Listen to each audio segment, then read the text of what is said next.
Yo, Ryan Hart here. Welcome to the Always Better Than Yesterday podcast channel. These are the interview sessions where I put my curious questions to inspiring people with one goal in mind, to help you be better than you were yesterday in your heart and in your mind. While you're here spending time with us, I'd love it if you subscribed, leave a like, or maybe drop a comment below with letting us know some of your thoughts on the interview. Please do share it with someone that you'd love to help be better too. Kim, welcome to the Always Better Than Yesterday podcast. How are you? I'm awesome. It's a great day to be alive, right? I know. You are the first guest that I've had on this podcast that I've connected with through Clubhouse. How are you finding the Clubhouse experience? Oh, it's so awesome. It's so cool who you can be in a room, technically be in a room with that you just would never, be there before. And that's the power of an audio app, right? Like, it's just the neat part that technology is definitely changing the world for sure. I love the backdrop that you have as well. And for those that listen on the podcast, they won't see, but there's so many empowering quotes and visual images. And I'm really looking forward to diving into kind of some of your heart work. But before we do that, I'd love to know a little bit more about you. Yeah, absolutely. So I was a teacher for 13 years. I'm still a credentialed teacher, and just saw all kinds of issues that were happening online with my students, and they were coming with me reporting fake pages or nudes and different things, and they didn't know how to handle it. So I just started educating them, empowering them of how to handle those situations when they would arise. And then, I don't know, I just started talking about it, and then all of a sudden we created the nonprofit of #ICANHELP to educate and empower students to use what we call digital for good. I love that. What sort of work are you doing with because my son's homeschooling at the moment? He's 8, and some of his homeschooling was a little bit about safer use of the internet. I'm sure it's a lot more sophisticated than what he's going through at 8, but I just love to know a little bit more around the why and the heart behind some of the work that you're doing. Yeah, so the 3 things that we do as a mission is we empower digital change makers, promote digital safety, and then celebrate innovation, celebrate celebrate youth innovation. So those are 3 things that we do. And the why is just, I mean, you should have seen how many students keep coming, even still to this day, like how many students come to us with so many issues and they don't know how to handle it. And, we bridge the gap between students, schools, and tech companies. So I'm on the trust and safety board for some of these tech companies to kind of be the voice of students and schools, because they're constantly having to take down fake pages like "I hate so-and-so" or confession pages of the certain school where they confess rumors. It's like basically all the rumors that are happening. And then it's a lot of schools don't know how to handle investigation because airdrop is now a thing, and Zoom bombers when they're having virtual school. I just had a state conference that reached out saying that they had a Zoom bomber that put up basically a porn picture. And so now it just comes into 400 students at a conference. And now you have parents upset, like, what are you doing about it? So making sure that they're sending out the right message to those people that, this was something that happened. Here's how we're addressing it. Here's how we're dealing with it. And here's how we're going to move forward. So the students know, like, this kind of stuff does happen, but we can get past it. You just can't unsee it, can you? At Right. those ages, that's so tricky. And like, for yourself as a leader as well, is because my wife and I, we have backgrounds in the police, and so often it's heartbreaking to hear some of these stories, but there'll be people that we lose along the way. You talk about depression and suicide, and how do you deal with that yourself? How do you use that to fuel you to keep going? Do you have to take time out for yourself? Like, how do you keep showing up? Great question. I will tell you, it's definitely a lot of practice, because I think I actually had a lot of conversations with police, because I do a lot of parent nights and events where the cops are there as well to be able to, share from their point of view. And it's interesting because the cops do come in from almost like that scare tactic, where our tactic is definitely different, where our tactic is, here's the is, and here's what you can do. And we try not to, we don't want people to live in fear, because I think these devices are so powerful and they're so useful. I mean, think about it. Like, I'm using it for an alarm clock, and I'm using it for a navigation system and music. I mean, there's so many neat things I can use it for. and if I went down the rabbit hole of all the negative stuff I could use it for and how it can be a weapon, it totally can be. And I think the thing with this generation is they want to be taught how to use it for the right reasons. Suicide, though, is in the United States, it is the number 2 cause of death nationwide for 10 to 24-year-olds. And during COVID, in some states, it's actually moved up to number 1. The only thing that's beating it is like car accidents. So it is. So I think what fuels me is just knowing that I have to like keep myself above the line of, sanity almost, and being like, hey, stay focused on what your true mission is, and just reminding yourself of the people that we have helped. And that's kind of what keeps me focused for sure. And definitely having a counselor that you can talk to when you need it yourself. So you can't help others if you don't help yourself first. You talk about, and we'll probably get onto the parents in a minute around, many of my listeners are parents, and they, have got a great role within the home to start leading and influencing. But you talk about students are part of the solution. What does that look like? Yeah, well, we call them is digital first responders, because their Snap story and their TikTok and their, their even their group chats. A lot of them are now in Discord, which is like a gaming streaming app. They even use that to like, chat, because it's a lower Wi-Fi. I'm not on that, like, so I don't see it. So it's a totally different world to me. That's their page, right? It's like their For You page. I don't see it. So they're the first ones to the scene, right? They're the first ones when something does go down. We need them to be trained and them to respond.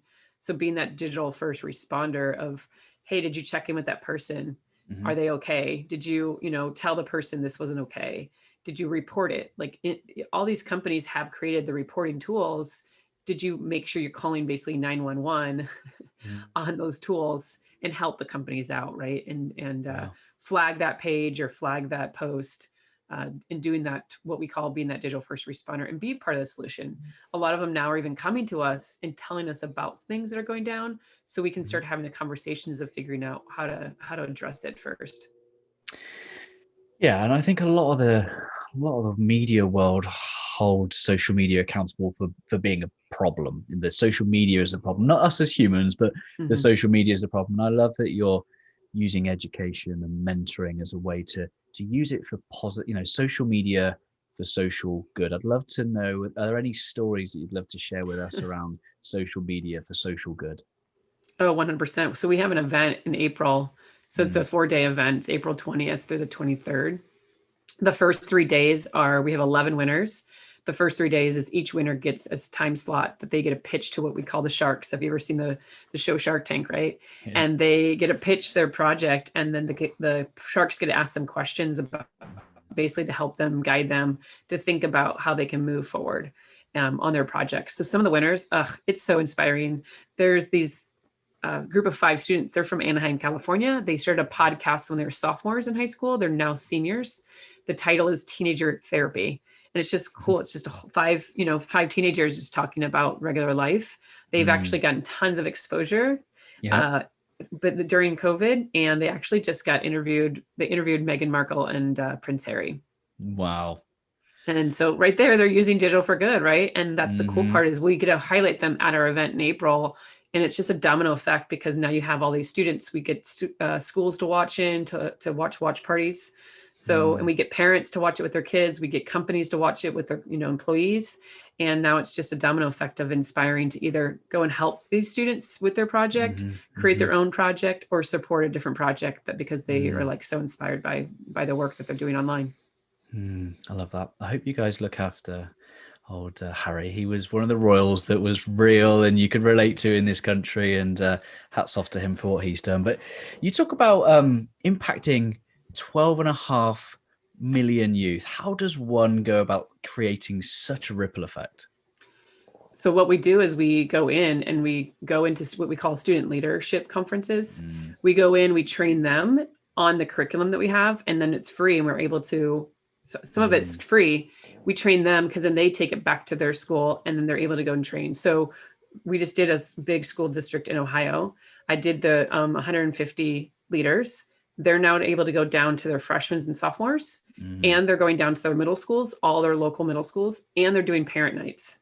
So they're able to, that ripple effect is we train them so well and we inspire them so much that they're like, we're getting this out to more people. We're getting companies like Twitter to host events at their headquarters where we bring in 100 either educators or 100 students. Again, we train them and then they're able to go back to their schools to then take that message back with our curriculum. Love that. What is youth innovation? Youth innovation is just projects that they create. So the podcast, or we have 2 students who created apps.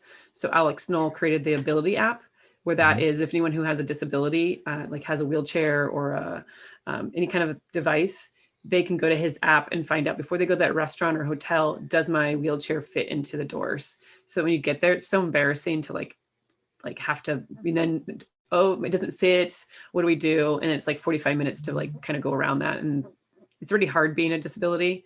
And so he's making it easier on them. I love that. And so much of this must be about having the belief that they can do something. Because, there'll be so many older's not the right word, but there'll be parents that just don't believe that you can make a living using this thing here. How do you use it? And I guess that comes with a sense of empowerment. And what is the best way that we as parents or as leaders can empower young people with their gifts and their talents? Yeah, 100%, because you have to walk side by side with your child. I mean, just like when you're teaching them how to go across the street, right? You start off by holding their hand and you walk with them, right? And then at some point, you've got to be able to trust them that they can do it, that they can walk across that street by themselves. And so the same thing with this device is we walk side by side with students, not in front of them and trying to know more than them, or behind them and not knowing it. So if your child is wanting to get on Roblox, or if they want to get, start playing some video games, my suggestion would be walk side by side with them, right? And make sure you like ask them questions like, why is it you like this? What's going on? And then that they then shows them that you trust them and you're trying to explore with them and not, getting them where they can just go do whatever they want. And that's the big thing. And they can do it. Just encourage and, be hopeful instead of being fearful. That's a natural reaction of parents, is being fearful. Instead of being fearful, try to force yourself to be hopeful. There's a lot of influencer culture out there, which is all about self. How do we flip it and how do we help people realize, or young people specifically realize, that it's not the influencer, the model of an influencer should be one of giving back and service and helping? How do we flip the switch from the self-focus to others? I think as adults, we have to model it more. I just don't think, I think adults are not modeling it as much anymore because we get so busy. We're so into our own life and how busy we are. And we truly just have to make time for it. You make time for what is important to you. And so if you want to be that good role model to your child, you definitely have to start making time for it. So I have over 180 interns and specialists and all these different student volunteers. And they always want to apologize. Like, I'm so sorry. I'm sure you're really busy. And my answer always back to them is, I'm never too busy for you, because I truly made this organization for students and I'm never too busy for these students. If they need to reach out to me or whatever, I make the time. And it is one of those things. And so then now they stopped apologizing because they just know like Kim always has time for me. And I think that's important to kind of be as a parent and as an adult, is we need to put it in our schedule. Just like you schedule dentist appointments and you schedule doctor's appointments, why aren't you scheduling volunteer time, and saying, this is the time every month that I'm going to volunteer, wherever it might be. You said something there around being too busy, and I think that's one of the barriers to leaders having empathy. And there's so much when we look at cross generations and the current generation of, let's just say, quote, leaders in organizations, those executives, they look at that next generation, they say, oh, you're this, you're that, you're from a negative point of view,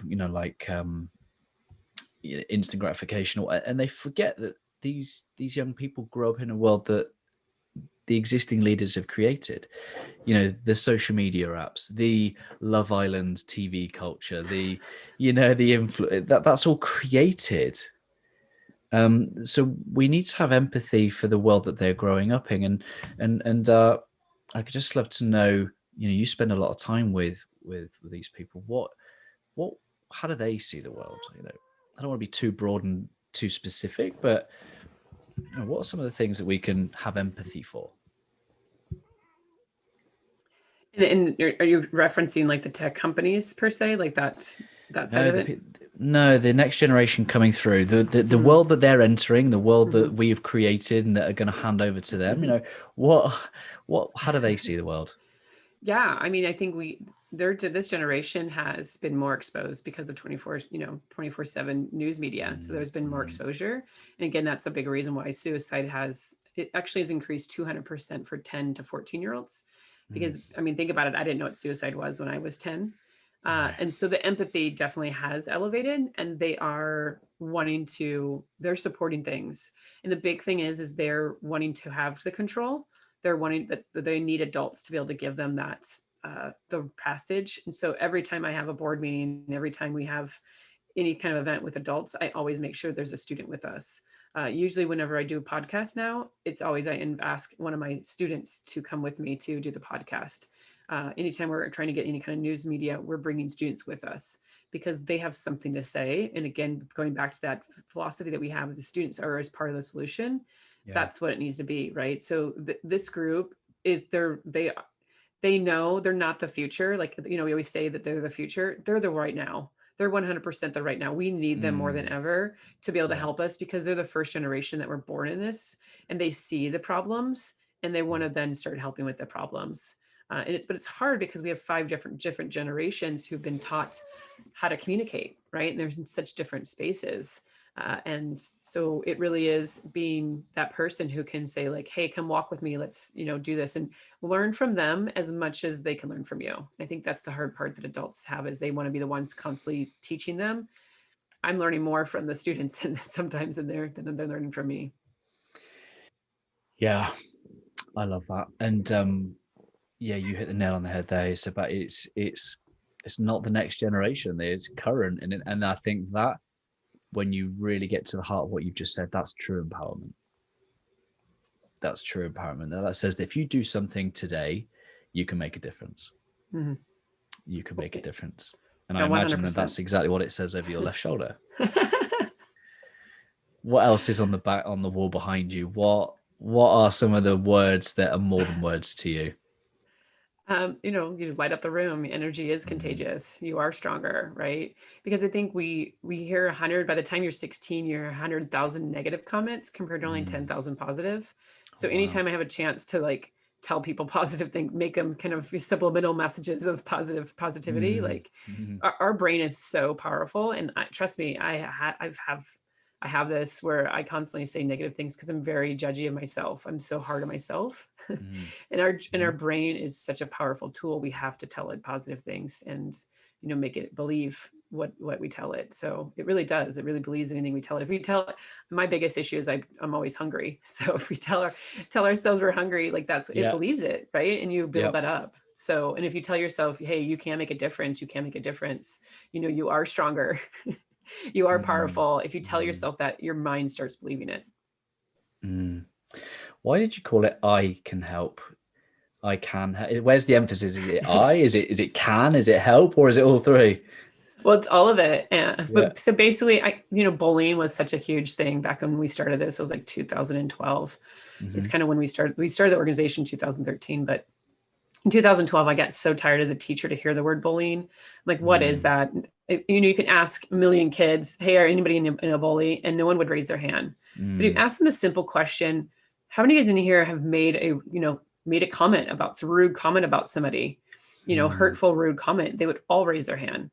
Yep. So they didn't really understand like what is a bully. Like everyone's like, that kid's a bully, that kid's a bully, that kid's like Yep. everyone's a bully, right? But it's like if we stop focusing on the negative and we start focusing on the positive of like, hey, you can help and you can truly start being the one who has the power. Like when you see something in the line of see something, say something, like they didn't really understand that. And being upstander, they weren't understanding those concepts. So like, what is that? Like just, but once you say like, hey, everyone can help, the question is, will you?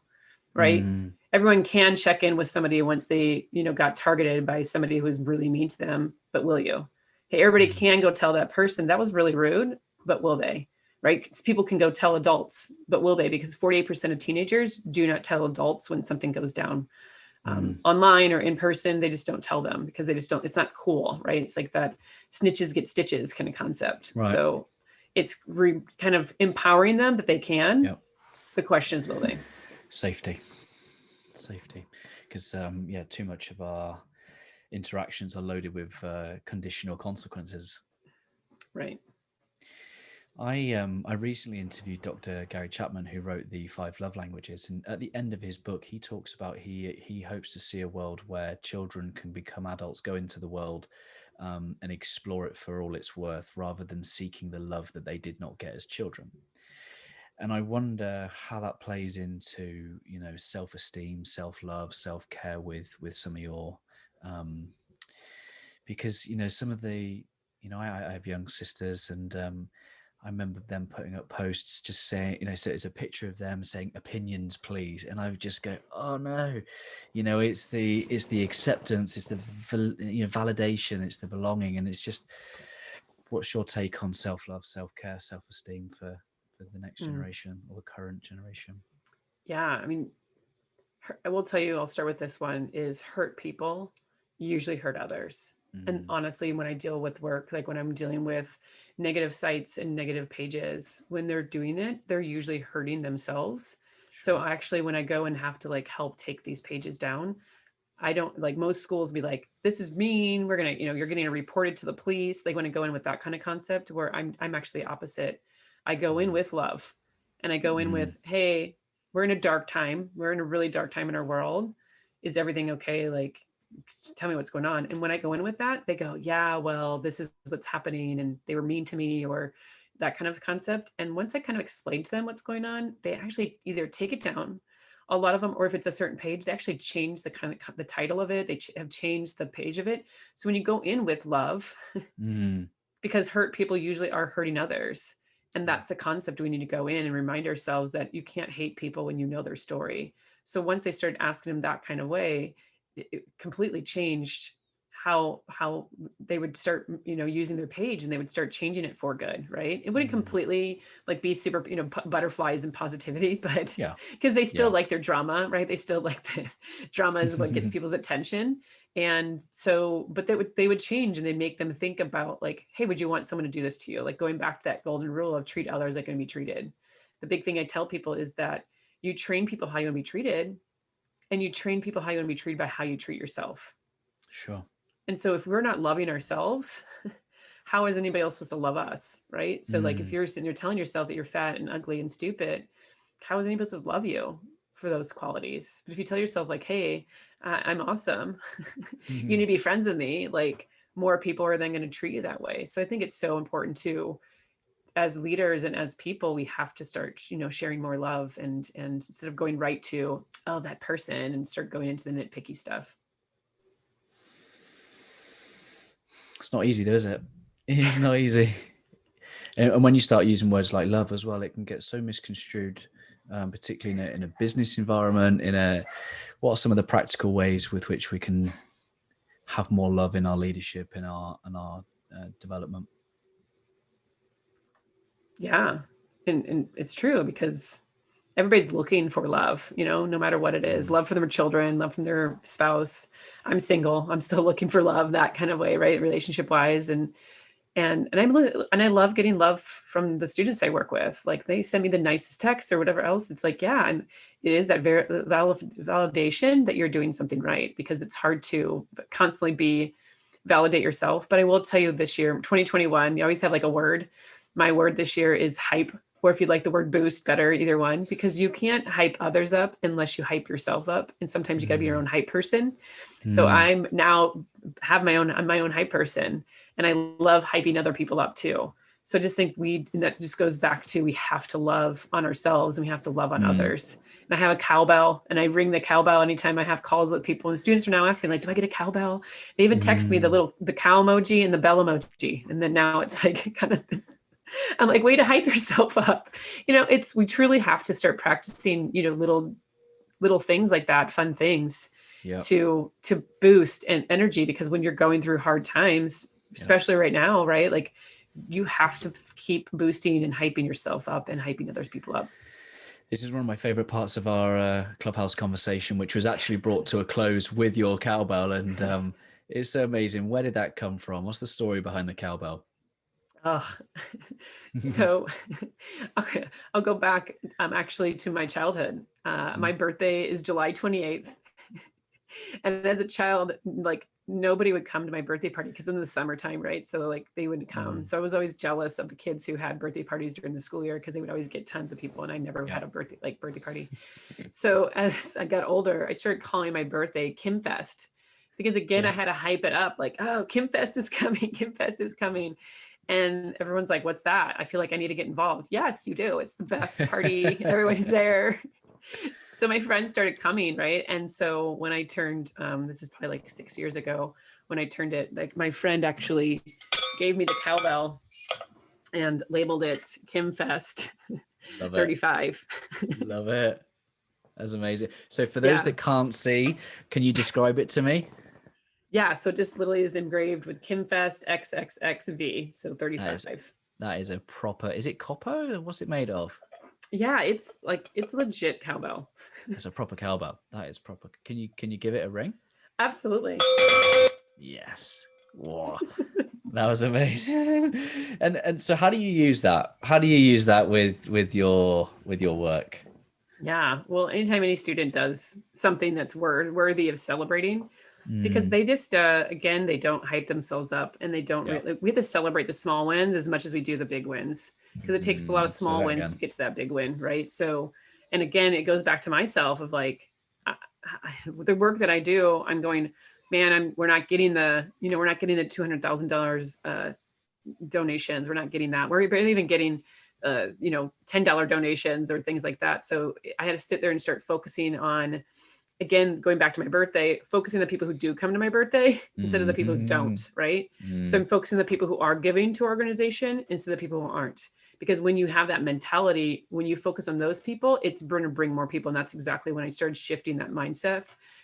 That's what's happening. So we actually have a 21-day digital wellness challenge right now on our website where you can take it. And we're like, okay, you can either give $5 or you can give $15 if you want to donate. And 100 people who've done it so far have given us the 15 because they're like, these people are doing great work, right? You can either Yep. but we wanted to make it affordable for anybody who couldn't afford the 15. We're like, we'll have both options.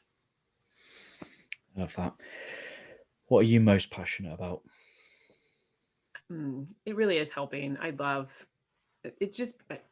helping people. Like on Clubhouse, I create rooms. It's literally about helping you with your bio, or, hey, how can Yeah. I help you? And people come in and they, were like, hey, I need help with networking, or I need help with this. And if I don't have it, there's always interesting, because anytime I'm in the room, even I'm the moderator, somebody else is like, hey, let me speak up. I love helping the students when they call me with issues.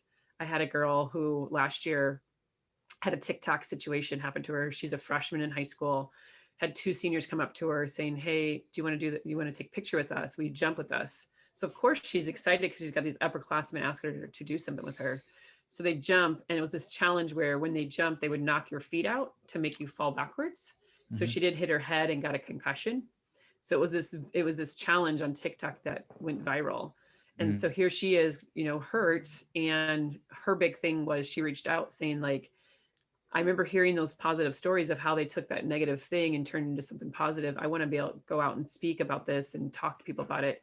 She actually got on the news, and she used her video story, her TikTok, blurred out the people. She wasn't about, slandering them and making it like, oh, these people are mean. It wasn't about that. It was more like, I want to educate you that this is out there to parents and to students, and that to not get involved because you can get hurt. And now she's actually making TikToks for us for our channel now. So she's part of our team. She's on our digital media specialist team, and she makes TikToks, and she's, speaking about it. And it's just so cool to see that flip of, because I helped somebody, that they're now helping more people. I love it. Where can people find you and I Can Help? Where can they find all of your great work that you're doing in the world? Yeah. So on our website is ICANHELP.net. And on our social is I Can Help Official. Amazing. What does the phrase "always better than yesterday" inspire in you? I'm constantly trying to be better than yesterday, and whatever it might be, and to constantly be hyping people up and boosting yourself up and be better than yesterday, right? I want to leave this world better than I found it, and it kind of keeps me going. So I love the title, amazing podcast title for sure. Thank you. Someone said a while back is that when you are trying to show up and trying to do as much as you can, your own harshest critic, that can almost feel a little bit heavy. Like, does that resonate at all? Oh, yes. Yeah. Yeah. That's the reason why I had to do the hype, because I'm so hard and critical of myself. Hey, why haven't we gotten this? Or why haven't we gotten that? Or, why is that person better? Why are they getting the attention and we're not, right? Like, that's just constantly can go in your head if you allow it. I like to, it's a dichotomy, but I like to call it harshest critic, biggest fan. And so often we can be our harshest critic, which is fine. That's great for accountability. It's great but not if you're like not hyping yourself up. Not because we need to feel good about the work that we do, right? The way that we show up, that it makes a difference, that it matters. And too much either side, where you're a big cheerleader of yourself, but you're not really doing meaningful work. You've got more to give. And over here, if you're just hard on yourself, you're never going to feel the good feeling of all the greatness that you're putting out into the world. I've really enjoyed our conversation. I'm sure we've not even scratched the surface of the impact that you're doing and the work that you're doing. So I just want to say thank you for the time. Thank you for the work that you and the impact that you make with everybody that you do. It's really, really, I don't think we can underestimate. I'd love to know two things before we go. One is a final thought. But before we get the final thought, I'd just love to know what are some of the practical things that parents can do to help champion and support and encourage their kids as they're going through growing with technology. Yeah, I'll go back to the one I've said before. It's if your child is, playing Fortnite, or if they're on Snapchat, or if they're on Instagram or Roblox, right? Whatever they're into, be into it as well. Like if they're playing Fortnite, I'm not expecting to go play it, but at least sit in there with them while they're playing it and hear how they're having the conversations and what's going on, and be a part of their world. So you can kind of understand their world, and so that you can help them navigate their world, because they still do need you. Even though you might not understand it completely, they still need you to have that thought process, right? So I've had parents who are like, well, I don't want to have another thing, because of time. It's like, well, then sit down, and instead of them saying, hey, how was your day? Show me your day. And so, because then they've taken pictures or even like, show me your friend's day. And so if you sit down on the couch with them, have them show you what's going on their Snapchat story or their Instagram stories, or what TikToks are they liking. You have that conversation. That's like, that's the most powerful, because you're now giving your child time and you're showing them that their world matters. So that's like the biggest thing, because those are the kind of conversations I love having. And so now I have students, because they know I like, they send me TikToks constantly. They're like, oh, here. Cause I'm very interested. I'm like, hey, what's on your For You page? So they literally send me the TikToks that they think is interesting and fun. And they'll even send me snaps now, because I am just curious. I'm like, hey, what's going on? They send me the snaps. They send me those different things, because I just kind of do it that way, instead of it being like, you have to check in with me and you have to like send me your notification. You have to do this. It's more like, hey, let's use it for the right reasons of like being curious and like what it is, and spending that time with them. We do actually, on our website, there is a free online safety course for parents. It's mainly for parents who have teenagers for that age, probably like 11 to, even college level. It's a probably 45 minutes course that would take you through it and just walks you through our parent guidelines. We have parent guidelines on there that just kind of helps you. If you want to know who your kid hang out with in real life, I'm hoping you want to know who your kid hangs out with online. So that just walks them through all those different steps. That's such a great comment. I'll add that link in the show notes for sure. And so if you're listening to this now, go and check out the show notes and the link to that guideline and guidance. That's really powerful. That's really powerful. Thank you so much for your time. Thank you so much for the work that you do. And be honored to hear a final thought from your good self. You can help. The question is, will you, right? Like, everyone can help. There's so many ways you can get involved and you can help. And, hey, you can go and even simply follow us on our Instagram and our Twitter and our Facebook. But the question is, will you? And with that every follow, and this is something we tell students, is every follow is a power, right? It's a powerful statement. You're saying my name is, and I approve of that message. So even like, that's a big thing we tell students, is like, what you follow, you're giving it power. Is it something you want to put your name on? So that's definitely a way everyone can help, and they can, go and check out our website. They can sit down with their child and, hey, let's show me what you have on your phone. What's your apps? So tell me what your favorite app is, which one you're using the most. Even pull up your screen time. What's your screen time on your phone? Yeah. And challenge yourself to see what you can do, with that, and decrease it, and then just have it with a conversation with your kids. And we don't make it as a getting angry. We get it as a competition. Who has the most screen time this week? Who's got the least? What did you do differently than, me? What, why did it go up or why did it go down? Kind of conversation. So again, you're modeling how you can use it for good instead of being upset with it all the time. I love that. And just finally, I think, you just reminded me of something I heard recently, which says, if you want to see an adult, behave like a child, ask them what they're doing on their phone. Ask them to come off their phone, and it's just instant, 0 to 60. So we've got to have an empathy for our own self and our own, or drop the ego, shall we say. And yeah, that's amazing. Thank you so much for your time. And I knew it was a call to action. I can help. Yes, you can help, but I knew it was a call to action. And I just want to encourage people to go and check out I Can Help. And thank you again so much for your time. Thank you, Ryan. Such an awesome interview.